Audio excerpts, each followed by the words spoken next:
인사하시겠습니다. 네, 우리가 인간, 그러니까 사람을 스스로뿐만 아니라 우리가 다른 사람을 마찬가지일 것 같아요. 어떻게 정의하느냐에 따라서 우리의 삶에 대한 어떤 평가는 좀 달라질 것 같습니다. 그러니까 하나님이 사람을 만드셨을 때 창세기 1장에 보면 심히 좋았더라 이렇게 말씀하셨거든요.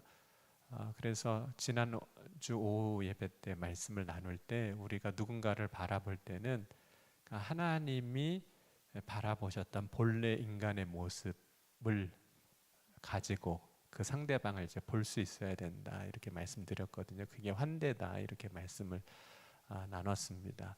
그러니까 지금 겉모습으로 겉으로 드러난 모습을 보는 게 아니라 본래 하나님이 만드신 그 사람의 모습으로 그 사람을 바라볼 수 있을 때 우리도 누군가를 보고 하나님이 말씀하셨던 것처럼 기뻐할 수 있는 거죠. 그런데 창세기 6장에 보면 그렇게 하나님이 기뻐하셨던 아담이었지만 하와였지만 하나님이 사람들에 대해서 근심하게 되시고 내가 그들을 지었음을 한탄하셨다 이렇게 말씀하셨습니다. 하나님은 변함이 없으신 분이시거든요.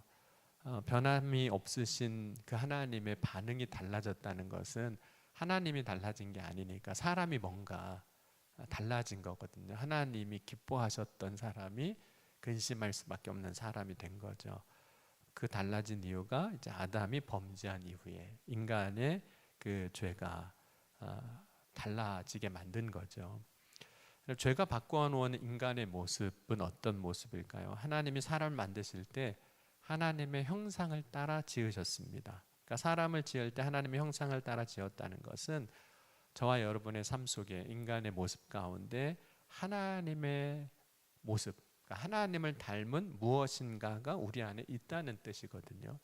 하나님이 사람을 만드실 때 흙으로만 빚지 아니하시고 그 속에 생기를 이제 불어 넣으셔서 생명이 되게 하셨습니다. 그러니까 하나님이 저와 여러분을 만드실 때는 다 영적인 존재로 창조하신 겁니다. 그래서 거룩하게 살아갈 수도 있는 거예요. 왜냐하면 애초에 우리가 만들어질 때 영적인 존재로 만들어졌기 때문입니다. 그런데 인간의 삶에 죄가 들어온 이후에 그 거룩함을 이제 잃어버리기 시작하는 거예요. 그 거룩함을 이제 놓치기 시작하는 거죠. 그러니까 우리가 다시 하나님의 형상을 회복한다는 것은 그 잃어버린 거룩함을 다시 회복하는 겁니다. 여러분 육신을 가지고 살아가지만 그 속에서 거룩한 삶을 살아가는 것, 하나님의 형상을 회복하는 겁니다. 그렇게 살아갈 때 이제 하나님이 다시 보실 때 기뻐하시는 모습이 됩니다. 그럼 거룩함은 어떻게 정의할 수 있을까요? 우리가 거룩하다라고 할 때 거룩함을 정의할 때 여러 가지 요소가 있는데 그 중에 하나가 구별되는 것, 그러니까 다른 것, 이걸 거룩함이라고 이야기를 해요. 우리가 세상과 똑같이 살아서는 거룩할 수 없거든요. 그러니까 뭔가 달라야만 이제 거기서 비로소 거룩함이 나옵니다. 뿐만 아니라 죄가 없는 상태를 거룩함이라고 할 수 있습니다. 죄가 있는데 거룩하다라고 말할 수는 이제 없는 거죠. 그런데 거룩함을 다른 말로 또 표현하자면 오늘 이제 말씀에서도 등장하고 있는 완전이라는 단어를 통해서 거룩함을 설명하고 있습니다. 그러니까 완전은 이 앞에서 설명한 두 가지를 다 포함하는 것이기도 해요. 첫째는 다른 것이 있지 않은 상태. 그러니까 죄가 없는 상태가 될 수도 있죠. 그것을 말하기도 하고 또 완전은 그렇기 때문에 세상에 있는 무언가는 구분되는 것이기도 합니다. 그래서 성경에서 완전하다 혹은 완전하라라고 말해지는 그 모든 것들이 사실은 거룩함을 이야기하고 거룩함이 다시 회복되는 것을 이야기합니다. 또 오늘 다윗이 이런 고백을 했어요. 내가 나의 완전함에서 행하였사오며 이렇게 얘기를 합니다. 여러분 우리가 다윗의 삶을 알잖아요. 여러분 다윗이 어떤 삶을 살았는지 아시죠? 그러니까 소년 다윗의 삶도 우리가 이미 알고 있고 그가 이제 사울 왕을 이제 피해서 도망 다닐 때의 삶도 알고 있고 다윗이 왕위에 올라서 어떻게 살았는지도 알고 있습니다. 근데 다윗의 삶을 우리가 알고 있기에 다윗의 삶을 이렇게 생각해 보면 오늘 다윗이 이야기하는 것처럼 완전할까요? 여러분이 생각할 때 다윗은 어떤 사람인 것처럼 느껴지세요? 완전할까? 이런 질문을 가지게 됩니다. 왜냐하면 다윗의 삶에도 실수들이 있었잖아요.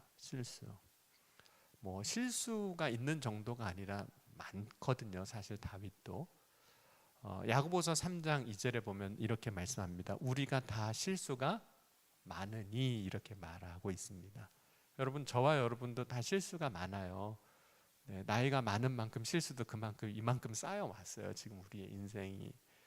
그러니까 실수가 없을 때 온전하다고도 말할 수 있는데, 그런 면에서 본다면 인간은 완전할 수가 없는 거죠. 다윗이 자기가 지금 완전하다라고 이야기하고 있지만 누가 스스로 자기를 이야기할 때 완전하다라고 장담할 수 있겠습니까? 그럼 어떤 사람이 이제 예수님이 말씀을 전하시는데 찾아왔어요. 그래서 복음서를 이렇게 보면 젊은 청년이라고도 이야기하고 어떤 율법사라고도 이야기를 하는데, 이 청년이 달려와서 예수님 앞에 묻습니다. 어떻게 하면 영생을 얻겠습니까? 그러니까 예수님이 막 말씀을 해주세요. 그러니까 그 사람이 대답하기를, 예수님, 제가 예수님 말씀하신 것 가운데 율법은 어려서부터 다 지켰습니다. 이렇게 고백을 합니다. 그런데 그렇게 어려서부터 율법을 다 지켰다고 말하는 그 사람을 향해서 예수님께서 하신 말씀이 있는데, 그것이 무엇이냐면 내게 아직도 한 가지 부족한 것이 있다고 말씀해요. 완벽할 줄 알았는데, 완전할 줄 알았는데, 그 정도면 칭찬 들을 줄 알았는데 부족하다고 말씀합니다. 여러분, 사람이 스스로 부족함이 없다고 말해도 인간은 여전히 부족한 거예요. 우리가 실수 없다라고 말해도 우리에겐 사실 여전히 실수가 있습니다. 그렇다면 오늘 다윗이 내가 나의 완전함에 행했다라고 하는 이 고백은 거짓말일까요? 아니, 사람이 나 실수가 있고 이미 우리가 다윗이 어떻게 살았는지를 다 아는데 내가 완전히 행했다고 다윗이 말한다면 거짓말하는 것이 되겠죠. 그러면 다윗이 말하는 완전함이란 어떤 것일까? 다윗도 자신의 삶, 자신의 존재 자체가 완전하다고 말하는 것은 아닙니다. 그럴 수가 없어요. 왜냐하면 다윗에게 죄가 있고 실수가 있습니다. 특별히 우리 지난 수요일 날 우리 사울왕 겉옷자락을 베는 이야기 기억하시죠? 도망갈 때 사울왕이 그 굴에 들어오고 사울왕의 그 겉옷자락 칼로 벤 일로 인해서 다윗이 자신이 한 일로 인해서 마음이 찔렸다 그랬습니다.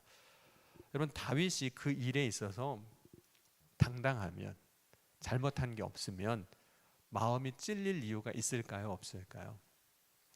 물론 마음에 화인 맞은 사람이면 찔림이 없을 수도 있겠지만, 그가 그렇게 찔렸다라고 말하는 것은 그 일이 잘한 일은 아니라는 이야기입니다. 그러니까 그 의미를 떠나서, 뿐만 아니라 다윗이 이제 성전을 건축하려고 했지만, 준비도 했지만 하나님께서 막으셨던 이유 중에 하나는 뭐냐면 전쟁을 하면서 많은 사람을 죽였기 때문에 피를 많이 흘린 까닭이라, 이렇게 말씀합니다. 사람 많이 죽였어요. 그리고 왕이 오른 다음에 사무엘 하 11장에 보면 이런 표현이 나옵니다. 그 왕이 전쟁에 나가야 하는 때 다윗이 전쟁에 안 나갑니다. 그러니까 왕이 출정을 해야 하는 때가 있어요, 전쟁에서. 근데 그때 안 나가요. 그것을 우리는 이렇게도 해석을 할 수 있어요. 자신에게 주어진 책임이 있는데, 의무가 있는데 그 의무를 성실하게 하지 않는 거예요. 그걸 게으름이라고도 이야기할 수 있는데, 그렇게 전쟁에 안 나가고 있다가 어떤 일을 하게 되냐면 우리아의 아내 밧세바를 범하는 사건이 그 사무엘하 11장에 이제 등장하는 겁니다. 그리고 나서 자기 죄를 감추려고 어떻게 하냐면 우리아를 전쟁터에서 데려왔다가 그것도 안 되니까 전쟁터 맨 앞으로 보내고 뒤에 군대가 철수하기 위해서 거기는 이제 혼자만 남게 되는 거잖아요. 그래서 거기서 죽게 만듭니다. 그 일을 사무엘하 11장 27절에 선지자를 통해서 뭐라고 말씀하냐면, 그 우리아가 이제 죽고 장례를 마치고 이제 돌아오는 길에 이렇게 이야기합니다. 그 장례를 마침에 다윗이 사람을 보내 그를 왕궁으로 데려오니 그가 그의 아내가 되어 그에게 아들을 낳으니라.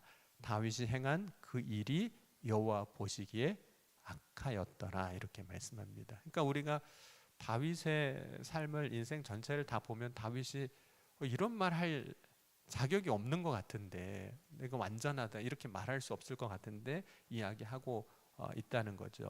그러면 다윗이 자신을 향해서 그렇게 이야기하는 거는 교만일까요? 자기를 정말 몰라서 그러는 걸까요? 여러분, 다윗이 완전하다고 하는 것은 그가 아무런 실수도 없고 죄가 없는 그런 사람이란 뜻은 여기서 아닙니다. 여러분, 사람이 스스로 완전하다고 말할 수 있다면 그 사람은 정말 자기를 모르는 사람이에요. 왜냐하면 완전한 사람은 없습니다. 그런데 하나님은 그럼에도 불구하고 또 우리에게 이렇게 요구하기도 하세요. 창세기 17장 1절 보면 아브라함에게 이렇게 말씀합니다. 아브라함이 99세 때에 여호와께서 아브라함에게 나타나서 그에게 이르시되 나는 전능한 하나님이라 너는 내 앞에서 행하여 완전하라. 아니 이게 말이 안 맞는 것 같잖아요. 아니 우리는 완전할 수 없는 존재예요. 이미 타락 이후에. 그런데 하나님은 또 뻔히 아실 텐데 우리가 어떤 존재인지 너무 잘 아실 텐데 또 너는 내 앞에서 완전하라 이렇게 말씀하신다는 거죠. 여러분 하나님이 그동안 아브라함이 어떤 일을 한지를 몰라서 완전하라고 하시는 걸까요?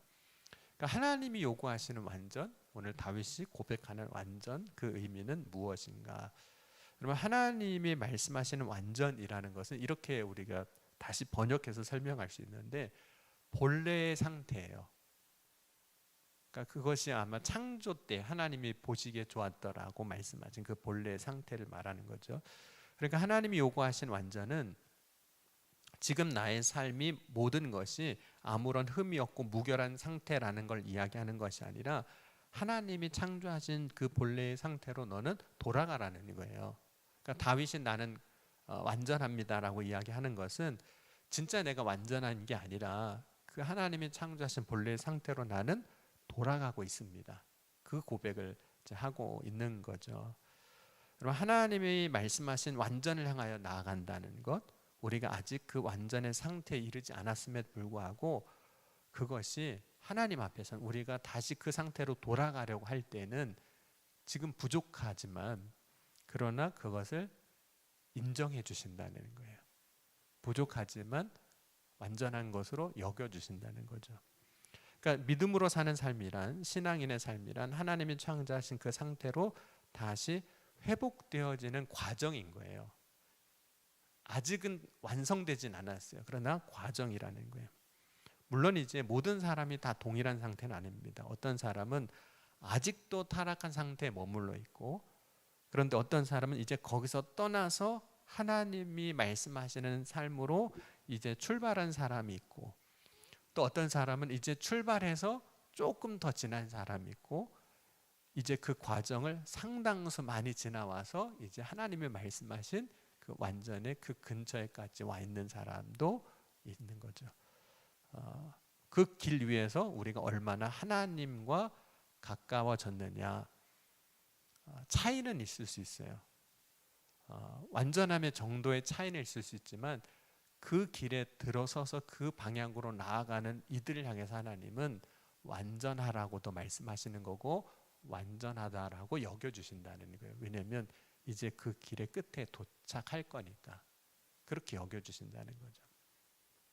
여러분 다윗은 자신의 삶에서 완전을 향하여 나아가는 삶이 지금 어느 정도인지 그걸 이제 오늘 고백하고 있거든요.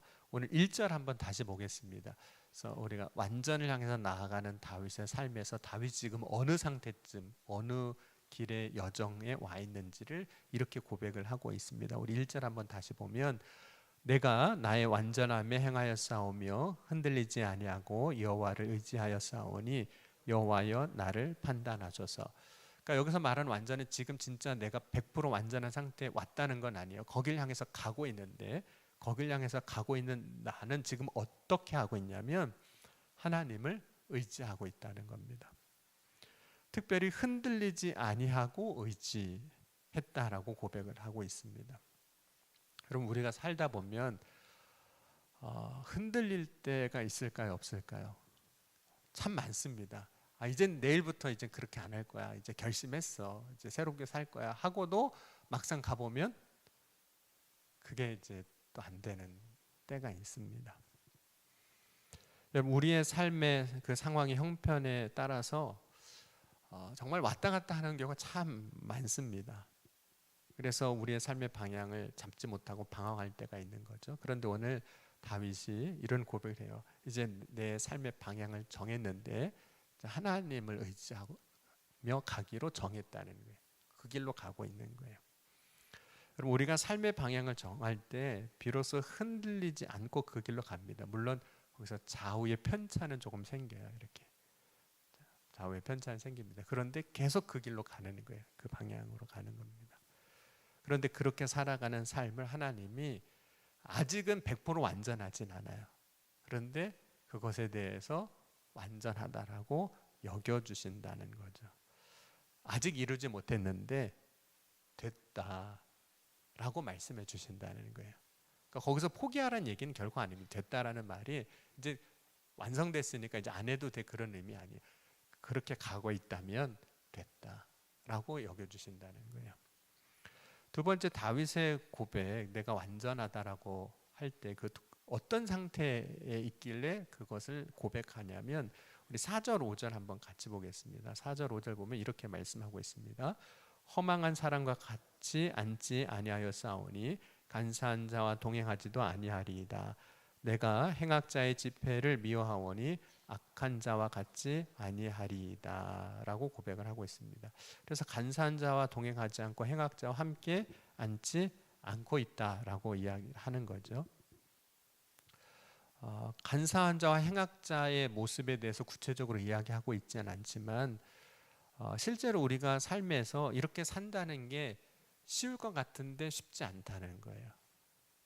왜냐하면 그것이 그러니까 우리가 간사한 자와 같이 가고 행악자와 같이 가게 되는 것이 실제 우리의 삶에는 우리의 삶의 이익과 연결되어 있을 때가 참 많습니다. 그러니까 자신의 이익과 연결되어 있기 때문에 어떤 때는 상대방이 간사한 건 알아요. 그런데 그냥 같이 가요. 자기의 이익과 연결되어 있기 때문에 그 자리는 악한 자리인 건 알아요. 그런데 그냥 같이 앉아 있게 되는 경우도 있다는 거죠.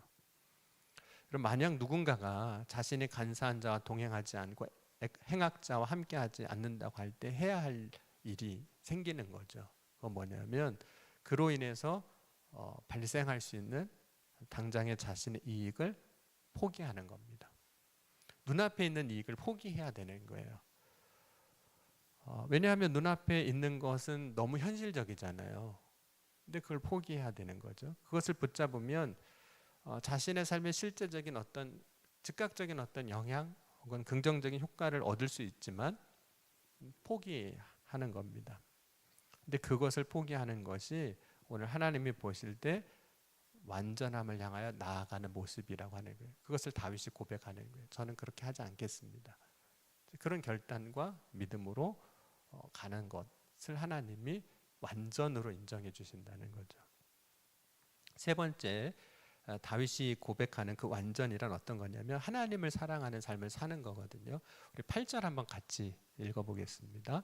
8절 여호와여 내가 주께서 계신 집과 주의 영광이 머무는 곳을 사랑하오니 라고 말씀합니다.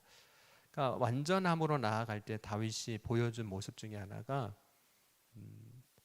주께서 계신 집과 주의 영광이 머무는 곳을 사랑한다고 이야기를 합니다. 그러니까 하나님을 즐거워하는 거예요. 하나님 말씀을 기뻐하는 겁니다. 하나님 말씀 듣는 거 기뻐하는 거예요. 하나님을 사랑하는 거거든요. 여러분 사랑하면 사랑하는 대상과 같이 있는 게 그냥 좋아요. 그와 무슨 얘기를 해도 다 좋아요. 맛집에 가지 않아도 맛있는 거예요. 그러니까 맛집이 중요한 게 아니잖아요. 누구랑 같이 있느냐가 더 중요한 거죠. 근데 여러분은 어떠세요? 하나님 말씀 듣는 거 즐거우세요? 교회에 이렇게 나오는 게 막 행복하고 막 그러세요? 표정으로도 얘기를 해주셔야 이게 진심이 느껴지는데 예수님께서 이제 산에서 복음을 전하실 때 마태복음 보면 말씀을 이렇게 전하시는데 말씀을 사람들이 듣고 이제 가야 되잖아요, 집으로. 근데 집으로 안 가요. 계속 예수님 앞에 있는 거예요. 그 이유가 뭘까요? 그냥 말씀이 너무 좋은 거예요. 기쁜 거예요. 그냥 말씀 듣는 게 너무 행복한 거예요. 그러니까 하나님의 말씀이, 예수님의 말씀이 기쁨이 됐던 거예요. 그렇지 않았다면 다 갔을 겁니다. 이제 저희 지방 목사님은 아니신데 이제 다른 지방, 서울연의 다른 지방 목사님과 이렇게 교제하다가 그분이 자기 교회에서 있었던 일을 이렇게 이야기해 주시는데, 주일날 이분이 이제 부목사님이신데 사회를 보셨대요. 그리고 이제 사회니까 뒤에 앉아 있고 이제 목사님이 설교하고 계시는데, 설교하는 중에 성도 중에 한 분이 갑자기 벌떡 일어서더니 못 들어주겠네 그러면서 나가더래요. 그러니까 이분도 놀라고 목사님도 놀라고 교인들도 다 놀라고 그런 상황이 있었다라고 이야기를 하는 거예요. 그러니까 교회 안에 어떤 사건이 있었는데 그 사건과 연관이 돼 있긴 합니다. 그러니까 말씀이 전혀 기쁘지 않은 거예요. 교회 나와서 예배하고 찬양하는데 마음이 전혀 기쁘지 않은 겁니다. 그러니까 불편한 것이 나오는 거죠. 나왔던 거죠. 물론 말씀이 기쁨이 된다는 것은 말씀이 항상 우리를 즐겁게 한다는 그런 뜻은 아닙니다. 왜냐하면 하나님의 말씀이 갖고 있는 특징 혹은 하나님의 말씀이 갖고 있는 힘 중에 하나가 성경에는 어떻게도 표현되냐면 하나님의 말씀을 검과 같다 이렇게 말씀을 합니다. 마태복음 10장 34절에 내가 세상에 화평을 주러 온 줄로 생각하지 말라 화평이 아니요 검을 주러 왔노라. 또 히브리서 4장 12절 13절에도 하나님의 말씀은 살아있고 활력 있어 좌우의 날선 어떤 검보다도 예리하여 혼과 영과 및 관절과 골수를 찔러 쪼개기까지 하며 또 마음의 생각과 뜻을 판단하나니 지으신 것이 하나도 그 앞에 나타나지 않음이 없고 우리의 결산을 받으실 이의 눈앞에 만물이 벌거벗은 것 같이 드러나느니라. 그러니까 우리가 하나님 말씀 앞에 있다는 것이 어떤 때는 참 힘들고 어렵고 불편하게 느껴질 수도 있습니다. 그 말씀이 때로는 아프게 느껴지기도 해요. 때로는 그 말씀이 우리의 모든 삶을 밝게 드러내기 때문에 부끄럽기까지도 하죠. 그래서 말씀 앞에서 떠나고 싶은 마음이 들 때도 있습니다. 그래서 베드로가 예수님 앞에서 이런 고백도 했던 거예요. 주여 나를 떠나소서 나는 죄인으로서이다. 근데 그때 예수님께서 기쁨이 되는 일을 주시지 않았느냐? 그건 또 아니었어요. 왜냐하면 베드로가 밤새 그물을 내리고 고기를 잡았는데 한 마리도 못 잡았거든요. 근데 그때 예수님이 말씀하신 것에 그물을 내리니까 그 그물에 차고 넘치도록 고기를 잡게 하셨어요. 그러니까 분명히 세상적으로 보면 고기 잡으러 갔는데 그물에 고기가 가득하면 기쁜 일이잖아요. 그러니까 기쁜 일이 없는 게 아니에요. 그런데 베드로는 그때 기쁘지가 않았던 거죠. 그러나 그러한 베드로가 예수님의 제자가 된 이유가 뭘까요? 그럼에도 불구하고 예수님을 따랐던 이유가 뭘까요? 예수님이 그 말씀이 나에게 복음인 게 믿어지니까. 그러니까 그 순간은 힘들고 어려운 순간이 있었죠. 그런데 예수님을 따르게 되는 겁니다. 여러분, 하나님의 말씀이 복음으로 믿어질 때 우리는 온전히 하나님을 사랑하는 삶을 살아갑니다. 말씀을 듣는 것이 기쁨이 되고 말씀을 듣는 것만 기쁨인 것이 아니라 그 말씀을 내가 실제로 그 말씀대로 사는 게 기쁨이 되는 거예요. 그런데 말씀을 기쁨으로 삶으로 살아갈 때 하나님은 그 사람의 과거도 다 아시잖아요. 그가 우리가 생각하는 것처럼 완벽하지 않은 것도 알지만 그를 향하여 뭐라고 인정해 주신다고 말씀하고 있냐면 그래 네가 완전하구나, 거룩함으로 본래 하나님이 창조하신 모습으로 돌아가고 있구나 라고 말씀하신다는 겁니다. 물론 아직 그 완전에 이르진 않았지만 그 방향으로 나아가는 것을 보시고 너는 이제 거기에 이르를 거야. 그런데 내가 아직은 이르지 않았지만 이른 것으로 여겨주시는 거예요. 도착한 것으로 여겨주시는 거예요. 아직은 부족하지만 그럼에도 불구하고 하나님이 그렇다라고 인정해 주신다는 거예요. 여러분, 오늘 이 시간 다윗이 이 고백을 할 수 있었던 이유는 다윗도 알아요. 내가 완전하지 않은 거, 내가 내 인생의 삶에 실수도 많았고 죄도 있었고 허물도 있었다는 걸 압니다. 그런데 내가 하나님의 말씀을 기뻐하고 하나님 앞으로 나아가고 또 하나님만 의지하는 그 믿음의 삶을 살고자 결단하고 할 때 하나님이 자신을 향해서 그렇다라고 인정해 주신 것을 알고 고백하는 겁니다.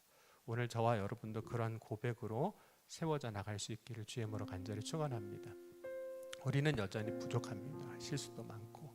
그러나 그럼에도 불구하고 내가 하나님께로 나아가려고 할 때 하나님은 그것을 완전으로 여겨주신다는 거예요. 그 믿음 안에서 오늘도 주님이 세워주시는 은혜의 자리에 설 수 있는 저와 여러분 될 수 있기를 주의 이름으로 다시 한번 축원합니다. 우리 이 시간 함께 찬양하시고 기도하시겠습니다. 우리 기도할 때 오늘 말씀을 붙잡고 함께 기도했으면 좋겠습니다. 주님, 저는 연약합니다. 부족합니다. 그러나 오늘 주님의 말씀으로 그 삶의 방향을 틀어서 하나님이 창조하셨던 본래 모습으로 나아가고자 애씁니다. 내 발걸음을 뗍니다. 그런 모습을 주님 기쁘게 받아주시고 우리를 완전한 자로 그 믿음으로 여겨주시는 줄 믿습니다. 그 고백으로 우리 함께 우리 찬양하시겠습니다.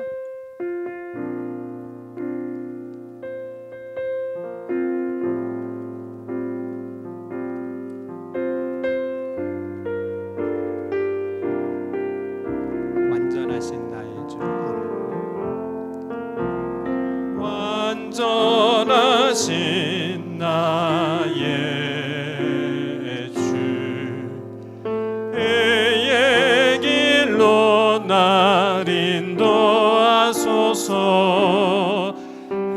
행하신 모든 이 주님께 영광 다 경배합니다. 우리 다시 한번 고백합니다. 완전하신 나의 주 의의 길로 날 인도하소서. 행하신 모든 이 주님의 영광 다 경배합니다.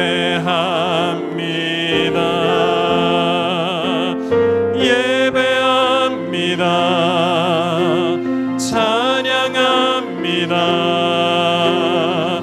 주님만 날 다스리소서. 예배합니다. 찬양합니다. 주님 홀로 높임 받으소. 우리 두 손 들고 고백합니다. 완전하신 나의 주 하나님, 완전하신 나의 주 의의 길로 날 인도하소서. 행하신 모든 이 주님의 영광 다 경배합니다.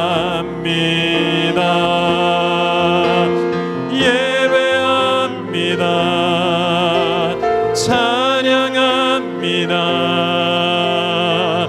주님만 날 다스리소서. 예배합니다. 찬양합니다. 주님 홀로 높임 받으소서. 예배합니다. 찬양합니다. 주님만 날 다스리소서. 예배합니다. 찬양합니다. 주님 홀로 높인 우리 우리 마지막으로 고백합니다. 예배합니다. 찬양합니다. 예배합니다. 찬양합니다. 찬양합니다. 주님만 날 다스리소서. 예배합니다. 찬양합니다. 주님 홀로 높임 받으소서.